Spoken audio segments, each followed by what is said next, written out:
But I want to quickly show you what the track kind of consists of. So we've got the drum section here, which is a couple of drum breaks, some extra drums like snares, hats, and crashes. And then the samples, a few samples going on here, one main sample here. Then we've got some kind of kung fu sound effects, as well as some scratches which kind of come throughout the song as almost like the chorus. You have proved that you play well. Now you can join us. Peep the ideal, spill for the real. Yellow is the color of caution. Splash with the black when I walk in. You wanna be copies of me. My buddy, the original man. You rent his style like it's Blockbuster. So hopefully from that you get a taste of how it is. As I said, it's very breakbeat heavy, so we got a couple of breaks here which I can hear need a little bit of life adding to them. There also isn't really a bass line going on, so maybe we can do something with that, like duplicate that, filter out all the high end, and then add something to it to bring the bass out of the sample, as well as just balancing up all this stuff. I felt like the scratches were a little bit too quiet, not really poking through in the mix. But yeah, we'll dive into the mix version now, and I'll show you how it sounds and what I did to get it there. It's like World War IV in the field, daily ordeal. Wolf pack, dig claws in your meal. Ducking blue coats, tossing the steel, it's all real. My lifetime of crime, I never talk to squeal. In a move. Yeah, so hopefully from that you can see that the drums are kicking a little bit more. There's more to them. You can hear more bass on the track, and hopefully it's just a little bit wider and has a little bit more life to it in general. So we'll dive in first of all to the drums. Let me just play you them soloed.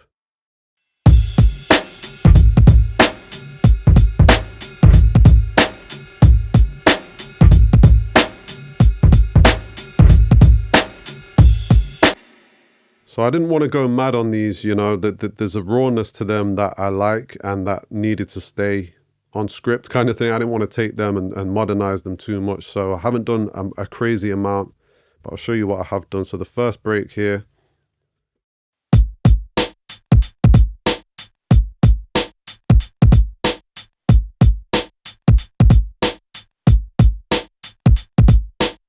Yeah, so first I've just boosted some low end down here. I felt like on the drums overall on this track, they needed more kick, they needed more low end. I felt like they were lacking a little bit in punch down there. So we've added some low end there, dipped it out a little bit here. And then we've just used this Sheps Omnichannel to just, all I've done is boosted some saturation on this. Really, it's just amplifying it. I think I've also, yeah, I've added 1 dB up here on the EQ too. So let me play the before and after with those two.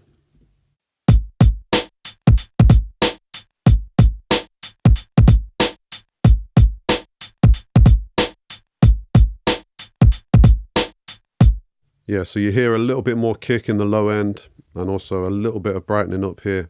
It's obviously added a little bit of level as well because of this little bit of saturation that I've put on.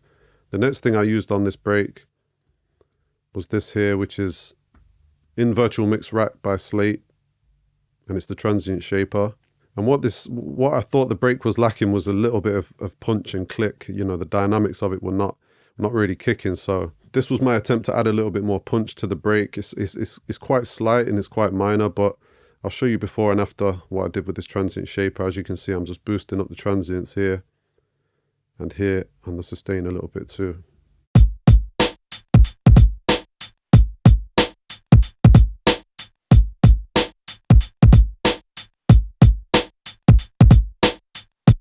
I think it just makes them poke out a little bit more, you know, it just gives it that little bit stronger transients on the start of the kick and the snare there. And I thought overall it helped the sound. So we'll move on to the next drum break.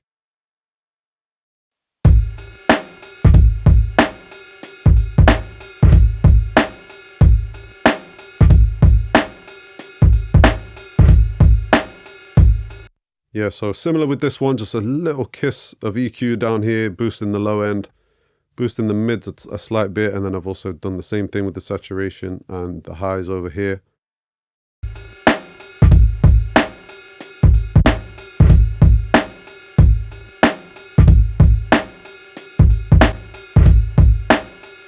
Very slight, very minor, pretty much left as it was, to be honest with you.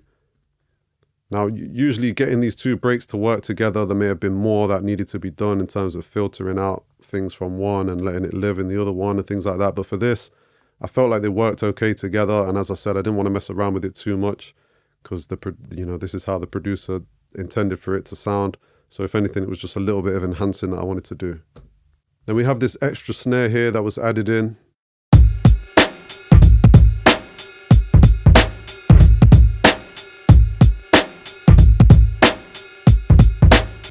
All I'm doing with that is rolling off some low end down here. That was muddying up the mix a little bit. And then I'm compressing, just slightly kissing it with the compressor on the Omni Sheps channel.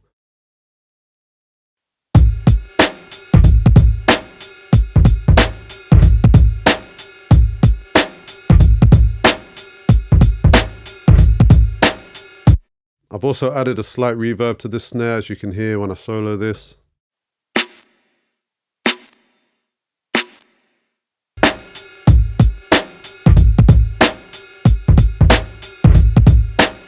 As you can see, it's barely audible really when the track's playing. And then the hats.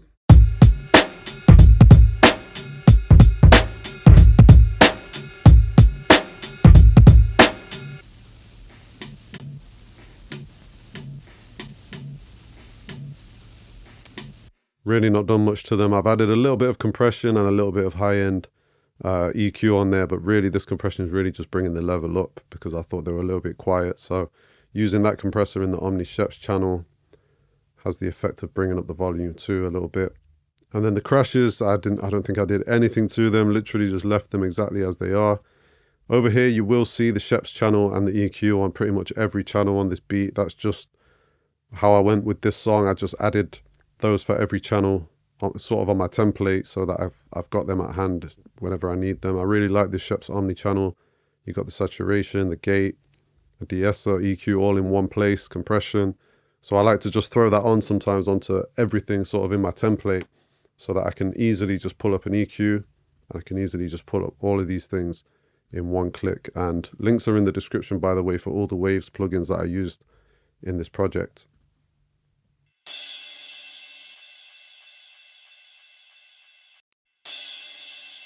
Yeah, so as you can hear, I literally did nothing to those crashes. So as well as the individual processing on these tracks, they're also all contained within this drum stack here. So this is like my drum bus basically. And on that, I've added a few things. So first of all, the SSL 4K E channel. Let me play you without this and with this.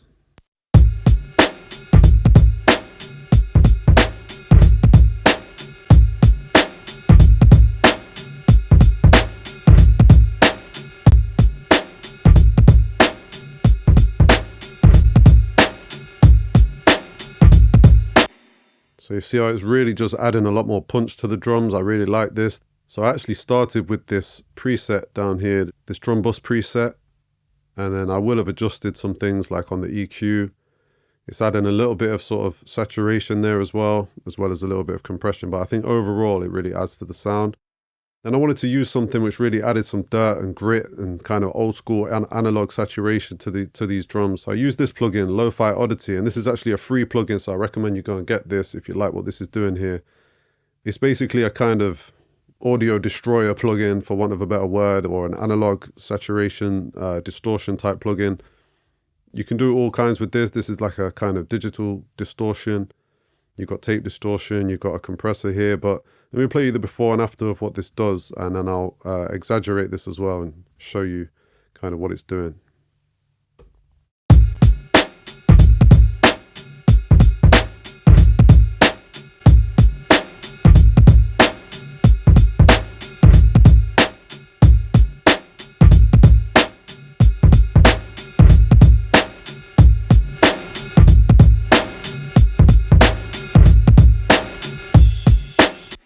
Yeah, so it's got kind of a gluing effect. It's kind of gluing all the drums together, compressing them together, making them pump a little bit more, as well as taking off some of the high end and making them sound a little bit more gritty and dirty. So I really like what that's doing on here. But then I did feel like it maybe took off too much of the high end. So I added this Fresh Air plugin by Slate just to kind of bring a little bit more of that back out.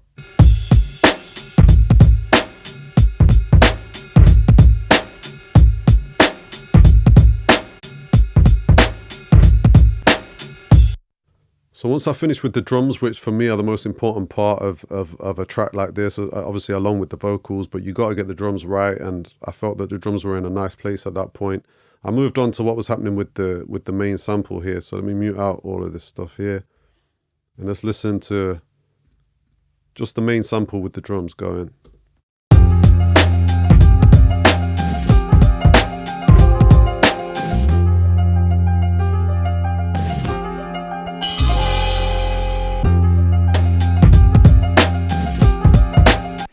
So the first thing that struck me about this sample is obviously there is a lot of low end content in there. There is a sort of bass line in there, but I wanted to process that separately to the sample. So what I did was basically duplicated the sample up to this channel here. I'll just mute that out. And I created a bass line out of this. So this is an old school trick that we used to do on the MPCs and drum machines back in the day, where we used to filter out all the high end and then turn that channel up. So we were basically creating like a bass line, and it generally works very well on songs like this, where you don't necessarily want a clean, nice defined bass line. You just want some nice rumble going on and some low end content going on when you're working with samples. So as you can see, I used quite a few things to get this sound. I'm going to go through each one. First thing is obviously to EQ out all of the high end. So we disable all of these.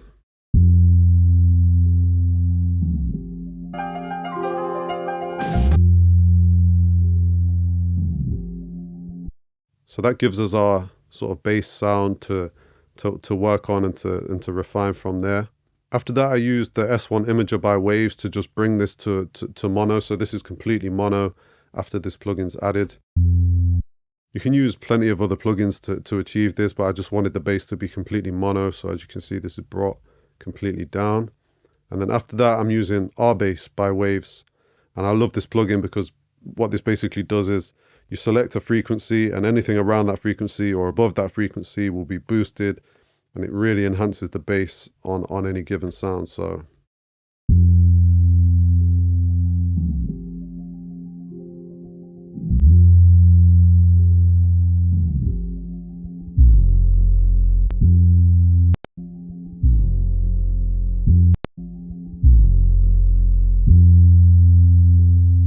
you see, it just gives us more of that rumble and that real low end bass that we want out of that. So R-Bass is always a great tool for this kind of thing. Again, links are in the description for all of these Waves plugins that I'm using in here. After that, we're using the R compressor to just kind of suppress the peaks a little bit and to kind of bring the lower notes up.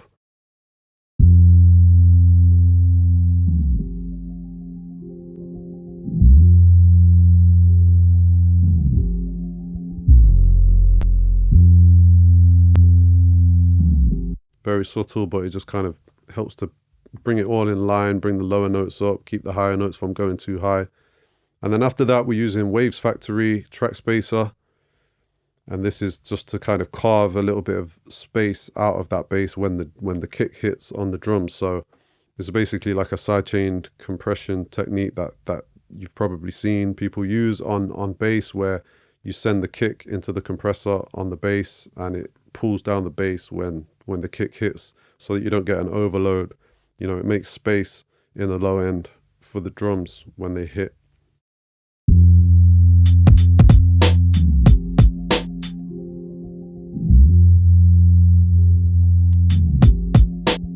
Yeah, it's a great plugin because it allows you to pick the frequencies that you're cutting. So we're only cutting below a certain point and making space in the low end for the drums.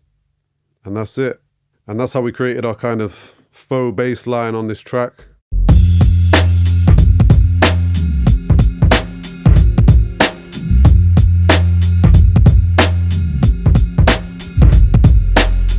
Yeah, so obviously it's not like a real bass line, but it just fills in the gaps down there where you want some rumble and some low end content. And you'll see that in the mix, when you take that away, it really makes a big difference and it feels like you're really missing something. Now we'll move on to the main sample on the track, and the first thing to do is obviously to remove that content that's down there in the low end, which is what we're using on this channel. So the filter sample here is filling in this gap that we've made here now on the sample. It's important to do that. You don't want the low end content being duplicated onto two tracks. So on your filtered one, you want just the low end coming through like this, and on the actual normal sample, you want to filter out that low end, so you're just working with what's going on above here. And there's different ways of doing this. There's different kind of levels at which you might want to be with that, but I decided this was the best way according to my kind of taste on this track. So first of all, this was the first thing we did.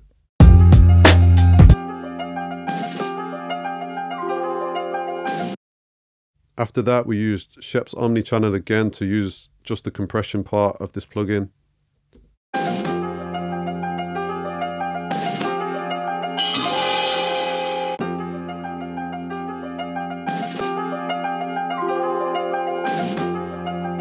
Yeah, it's literally, again, it's just to control the dynamics of it a little bit, bring the low parts up a little bit.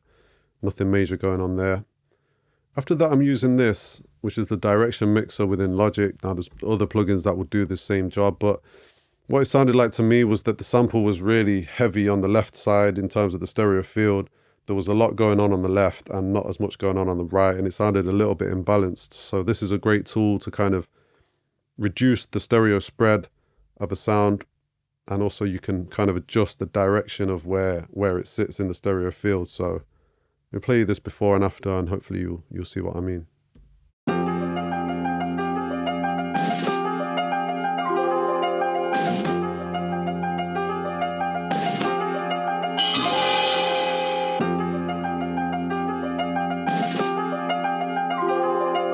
Yeah, so you'll have to be sitting in front of monitors or with headphones on to really hear that, but it's just bringing it a little bit more to the right because the piano is really only happening on the left, and it's just helping to bring it a little bit more centered and a little bit more in this to the right. So yeah, that was just to my taste, how I felt it needed treating. After that, we're using the Pro MB by FabFilter, and I'm just using a little bit of dynamic EQ basically to just catch any peaks in the low mids here, just to reduce some mud that I thought was creeping in at times.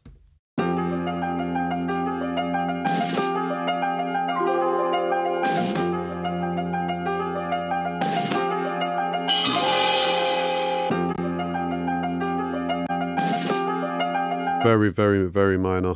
So I was pretty happy with where the sample was sitting after that, but I just wanted to add some more kind of vintageness to the track. So I used this Abbey Road vinyl plugin. This is a great plugin for adding that kind of old school vinyl sound to any sound. Sometimes I put this on a whole mix on a more subtle setting than this, but I sometimes use this on a mix or a vocal even.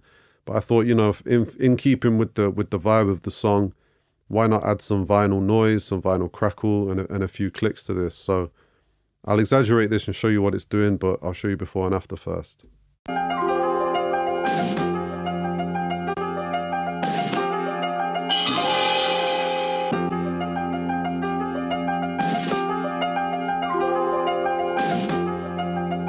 So again, you'll have to be listening with headphones or with monitors to really hear what this is doing, but it's basically adding some noise to the sample, some crackle, and a few clicks and pops, and I've also put a bit of drive on there as well. So it just kind of emulates the vinyl sound, because I'm not sure where this sample came from. Maybe it came from vinyl, but these days, you know, producers are sampling from YouTube, sampling from Spotify, sampling from everywhere, CDs. So sometimes it's nice to add some of that vinyl sound on a track like this to bring that authenticity, like it's been sampled from vinyl, basically.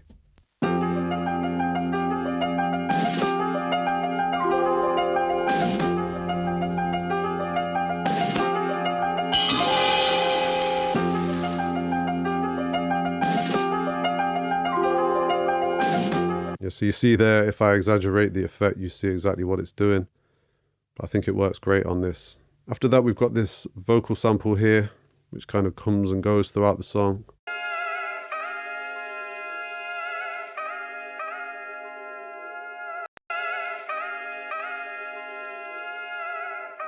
Yeah, so this is not really doing much, but I just wanted to filter out. There was a bit of noise going on, a little bit of hiss, so I wanted to filter out that. And there was nothing really of any use going on up here, and same down there, just to reduce any rumble. And then I've compressed this a little bit to kind of, I noticed it was coming in and out quite a bit in terms of the dynamics were annoying my ear a little bit. So I've compressed it here so it's stays more in line.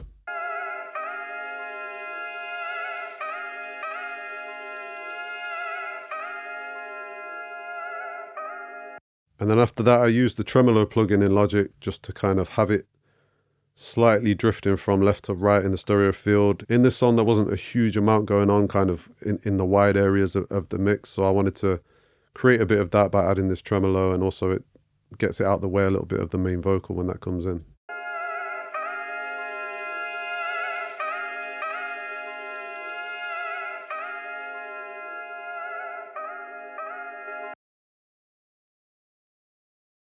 We have another sample here called the Alien sample.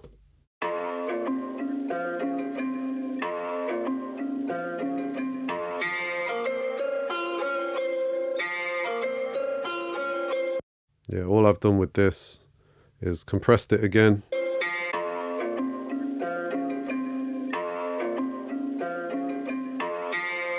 Again, just kissing it really, not really doing a whole lot. And then I've also brought down a bit of the high end over here because again, there was nothing really going on up there, but there was a little bit of hiss and noise that was getting in my way. So I pulled that down a little bit there. And that's it with that, really turned it down a little bit. I think yeah. So I've turned it down a little bit when the vocals are running, and turned it up in that sort of gap in between the verses. Moving on from there, I'll breeze through this really quick, but there's some kung fu sound effect things going on all throughout the song. The day is here already.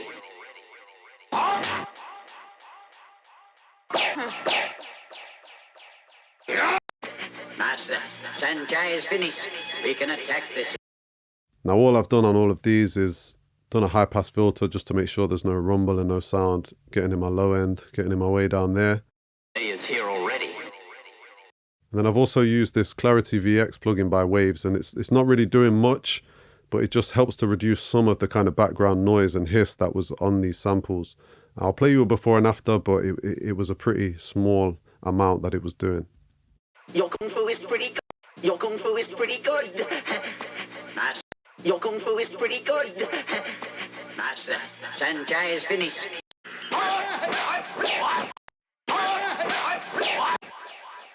So as I say, it's not really doing a whole lot, but this is a really great plugin, this Clarity VX, for reducing background noise and hiss from any track really.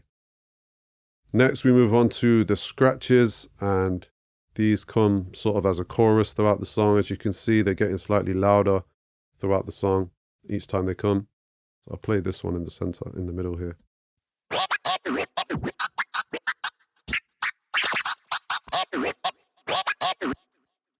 Yeah, so I started just, again, filtering out the super lows down here that are not needed, and then boosting up some high end here. I felt like it wasn't really standing out enough, so boosting up these highs and high mids up here really helped with that.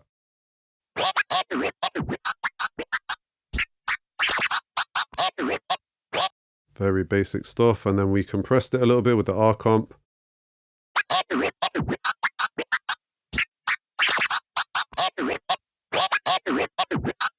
Again, usually when I'm compressing in small amounts like that on things like this, it's more to bring the quieter parts up.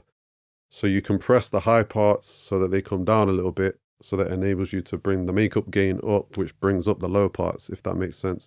So it's not about taming it really, it's about trying to get it more consistent so that the lower parts, the parts which are low in volume, come out, more in the mix and you can hear them.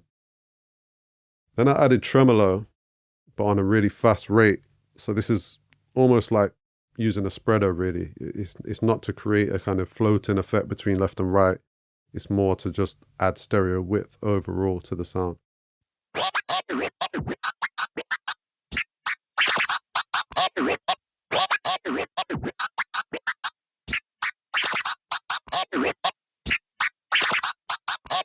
So again, if you're wearing headphones or sitting in front of monitors set up correctly, then you'll hear that it just kind of spreads it out in the stereo field. Then after that, I'm using CLA Epic. Don't know why I picked this. I don't use this plugin very often, but I picked this because it's like a multi-effect, so you can have. So as you can see, I've got a delay here, another delay here, and a little reverb going on these scratches. I could have used anything else really as well to create this, but I'll show you what it's doing.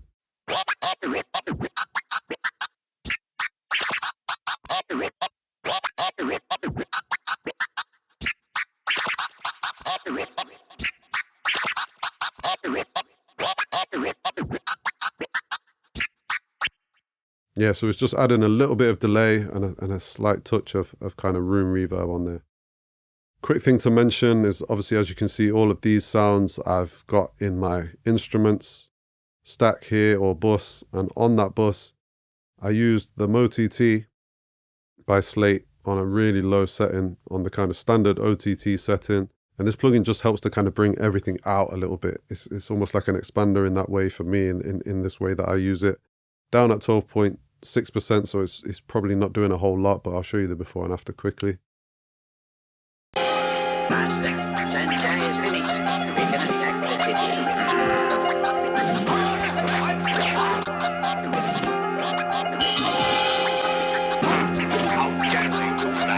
Yeah, so overall it just kind of adds a little bit of excitement or a little bit of sort of expansion to bring up the lower parts again. Sometimes that's what's needed in these kind of lo-fi tracks where there's a lot of different bits and bobs going on. It's nice to just bring everything up a little bit and just add some kind of expansion to the quieter sounds that are going on.